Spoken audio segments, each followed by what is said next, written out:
Hello বন্ধুগণ, আশা করি সবাই ভালোই আছেন। পথের নোটবুকে আপনাদের সবাইকে স্বাগতম।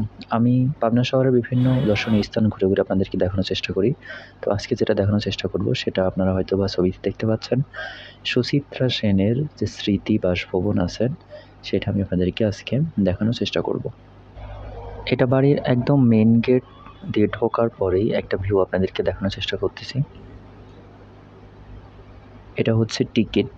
ঢোকার জন্য 20 টাকা নিয়েছিল। এটা হচ্ছে প্রবেশের মেইন যে দরজা। আমাকে বলল যে এই দিক দিয়ে ঢোকেন আপনি। তো এটা হচ্ছে প্রথম রুম।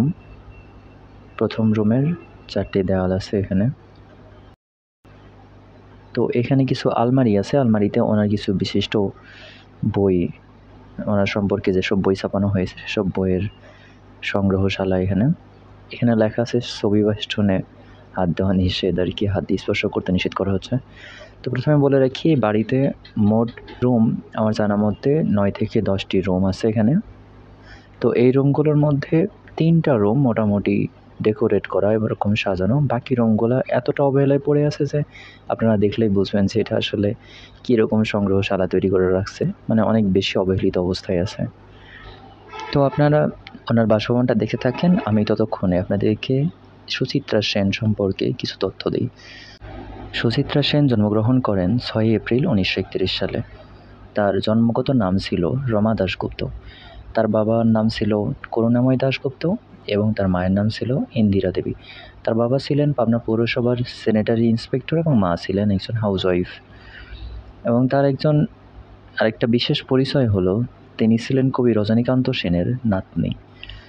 1947 সালে বিশিষ্ট শিল্পপতি আদিনাথ সেনের পুত্র দিবানাথ সেনের সঙ্গে তার বিয়ে হয় এবং তার একটা কন্যা আছে, নাম হচ্ছে মুনমুন সেন। তার চলচ্চিত্র জীবন সম্পর্কে কিছু তথ্য জানি। 1952 সালে শেষ কোথায় এই ছবির মাধ্যমে চলচ্চিত্র যাত্রা শুরু হয়, কিন্তু দুঃখের বিষয় হচ্ছে ছবিটি মুক্তি পায়নি। তারপর 1978 সালে সুদীর্ঘ 25 বছর অভিনয়ের পর তিনি চলচ্চিত্র জগৎ থেকে অবসরপ্রাপ্ত করেন এবং তার মৃত্যু হয় 2014 সালের 17 জানুয়ারি ভারতীয় সময় সকাল 8:25 নাগাদ কলকাতার বেলভিউ হসপিটালে হৃদরোগে আক্রান্ত হয়ে 82 বছর বয়সে। এই ভিডিও চিত্রে দেখা যাচ্ছে রমা থেকে সুচিত্রা সেন হওয়ার যে বিস্তারিত কাহিনী সেইটা।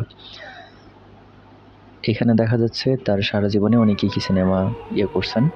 আর এইখানে একটা গান চলতেছিল এই রুমে, এটা টিভিতে বড় একটা পর্দায়। তো এটা এখানে তুলে ধরছি। তো ওনার কিছু সম্মাননা পুরস্কার আছে, সেগুলোর নাম আমি বলতেছি। 1963 সালে 3য় মস্কো আন্তর্জাতিক চলচ্চিত্র উৎসবে শ্রেষ্ঠ অভিনেত্রী হন তিনি 7 পাখে বাঁধা চলচ্চিত্রে অভিনয় করেছিলেন।